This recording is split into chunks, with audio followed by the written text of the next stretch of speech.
Салам достор. Кезектеги видеобуз Поезд в Пусан фильми тууралуу болмокчу. Алгач каналга жазылып, башка дагы видеолорубуздун чыгышы үчүн лайк баса кетиңиз. Так люблю ее, но она все время хочет к маме. Мама, Кинонун башында бир адам машинасы менен текшерүү пунктуна келди. Атайын форма кийген эки адам анын машинасын химиялык тазалоочу суу менен жууйт. Ошентип машинадагы адам ары карай өз жолун улайт. Жолдо баратып телефонун карайм деп байкоосуздан кичкентай бугуну сүзүп кетет. Ал бугунун өлгөнүн көрүп машинасына отуруп кетип калат. Бир аз убакыт өткөн соң жанагы бугу тирилип өз ордунан турат. Сокву аттуу жаш менеджер менен фонд башчысы телефон аркылуу келишимдер тууралуу сүйлөшүүдө. Андан соң Соквуга мурунку аялы чалып, экөө кызы тууралуу сүйлөшөт. Аялынын айтканы боюнча жумуштун кесепетинен Сокву кызына жакшы көңүл бөлбөйт экен. Ошондуктан аял кызын өзүнө алгысы келет. Бирок жигит кызды бербейм дейт. Ошентсе аял эртең кызыбыздын туулган күнү, жок дегенде туулган күнү мени менен өткөрсүнчү деп Пусан шаарына чакырат. Бирок Сокву эртең бош эмесмин деп телефонду өчүрүп салат. Сокву үйүнө келип, жашынып апасы менен сүйлөшүп жаткан кызын байкап калат. Суан апасына поезд менен өзү баргысы келет экенин айтат. Атасы кызы менен сүйлөшүп алды да бир нече күндөн кийин бош убакытта апаң менен жолуктурам деп убада берет. Бирок кыз апасына эртең баргысы келет. Сокву кызынын эртең болчу туулган күнүнө оюн приставкасын белек кылып берет. Бирок приставка кызда мурун дагы бар эле.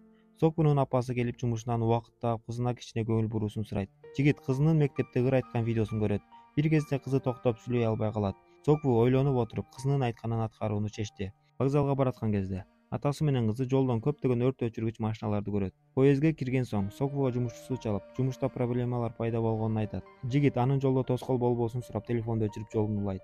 Бир кезде поездге бир аял жүгүрүп кирип кетет. Ал аял дирилдеп, башкача кыймыл-аракет менен өзүн кармай албай жатат. Ошентип поезд Пусан шаарына жолго чыгат. Бир кезде Суан менен Сокву отурган вагондун ажатканасынан проводник коркуп отурган бомушту табат. Бомуш дирилдеп алар өлдү деп кайталай берет. Проводниктер аны кийинки аялдамадан түшүрүп салууну чечти. Бул убакытта поезддин башка четинде жанагы аял башкача кыймыл-аракет менен жүрөт. Андан соң жерге кулап кайрадан дирилдей баштайт. Суан ажатканага келди.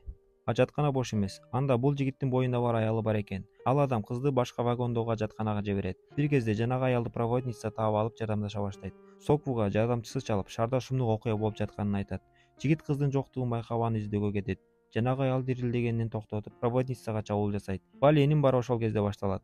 Ооруган аял менен зомбиге айланган проводница вагондогу адамдарды биринен сала бирин тиштей баштайт. Бул убакытта Сокву эч нерсе билбестен кызын издеп жүрөт. Жигит кызын зомби толгон вагондон таап алат. Алар бир нече адамдар болуп ал вагондон качып чыгат. Соо калгандары коопсуз вагонго келип эшикти жаап алат. Сокву Санхуа менен анын аялын куткарганга үлгүрбөйм деп ойлойт. Бирок да эшикти ачып аларды киргизет. Санхуа Соквуга ачуулуу. Адамдар коркуп калды. Сокву апасы менен сүйлөшүп жатканда апасына зомби чабуул жасап байланыш үзүлөт. Телевизордо бийлик шаарларды карантинге жаап жатканын айтууда. Суан, Санхуа жана анын аялы менен дагы эки кемпир менен таанышат. Машинистке кийинки аялдамада аскерлер тосуп алат деген билдирүү келет. Поезд аялдамага келди. Вокзалда жан жок. Йонсог ысымдуу темир жол станциясынын директору зомби толгон вагонду таштап Пусанга токтобой баруу керек деген оюн айтат. Бирок да машинист жардамга аскерлер бар чыгар деп вокзалды бир текшерүүнү чечти. Тирүү калгандар вокзалга келди. Ал Сокву элден бөлүнүп өзүнчө басат. Аларга фильмдин башындагы бомуш келип жардамдашууну сурайт. Суан атасынын өзүмчүлдүгүнө ачууланып башкаларга кошулгусу келерин айтты. Тирүү калгандарды куткарууга келген аскерлер зомбилерге айланып кеткен экен.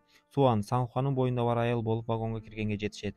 Үлгүрбөгөн көп адамдарды зомбилер жеп койду. Проводник башка дагы адамдар келип үлгүрөр деп кичине күттү. Ошол жерде директор машинистке байланышып, алдыга жүрө берүүсүн айтат. Бул кыз көптөгөн досторум келип үлгүрөт деп айтты. Бирок эч нерсеге карабастан поезд Пусанга аттанат. Бул убакытта Сонву, Санхуа жана дагы бир нече жигит зомбилерден качып келе жатат. Алардын арасынан 3 адам гана аман калды. Сокву поездге түшүп үлгүрдү. Ал Санхуа жете албай келе жатат. Кичинеден кийин Сокву аны куткарып алат.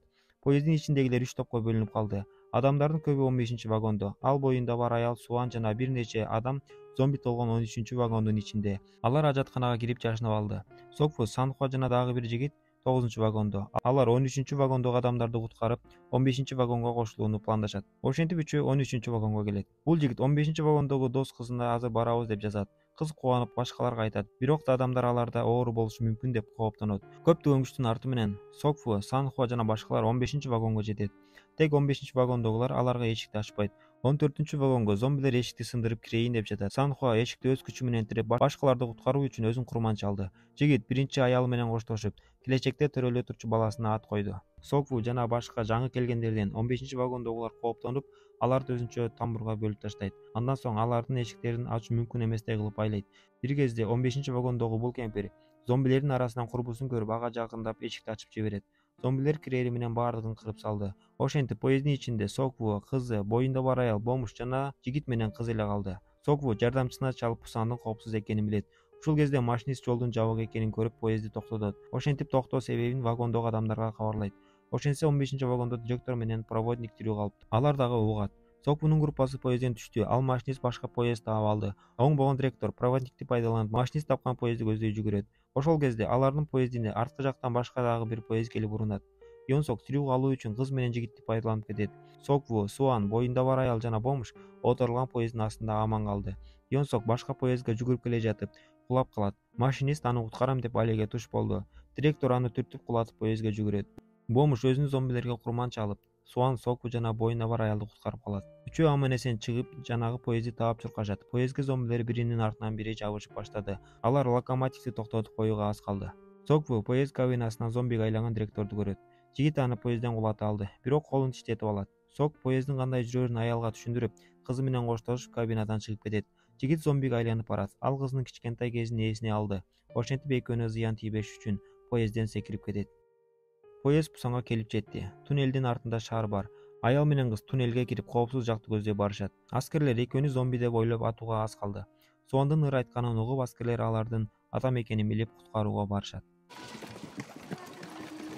Достор, видеобуз аяктады. Дагы башка видеолордун чыгышы үчүн каналга жазылып, видеолорубуз жакса лайк басканды унутпаңыз.